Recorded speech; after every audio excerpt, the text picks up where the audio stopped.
တဘဝတခါတသက်မှာတခါပဲရတဲ့အခွင့်အရေးနဲ့မင်းကိုငါချစ်တယ်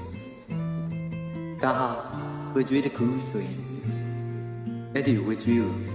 ငါကြည်နေတယ်ဘယ်နဲ့ဖျားကပဲစီခိုင်းပါစေဘဝမှာ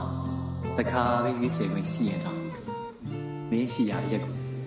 ငါရွေးမယ်ငါရဲ့ရွေးချယ်မှုလွဲမှားခဲ့ဘာကြီးကပြောင်းလဲခဲ့မေတ္တာတရားကကြောသားရင်သာခွဲခြားခဲ့ငါတို့ဟာမစုံနိုင်တဲ့မြေပြောင်အကြောင်းဖြစ်ခဲ့နောက်တော့မရှိပဲငါရှင်းတတ်နိုင်တယ်မင်းရဲ့အနီးနာမကငါရဲ့နေ့စဉ်သုံးသားတာစကားမျော်လင့်မထားပဲပရိယတက်သွားတာငါရဲ့အမှုအချင်းနတ်ပြည်နယ်မြေရဲ့ဘယ်အရာကိုရွေးမလဲလို့မေးခဲ့ရင်မင်းဘယ်မှာရှိမလဲလို့ငါအရင်ပေးမယ်ဘဝမှာတစ်ခါပဲချစ်ခွင့်ရမယ်ဆိုအသက်မှာတယောက်ပဲချစ်ခဲ့ရမယ်ဆို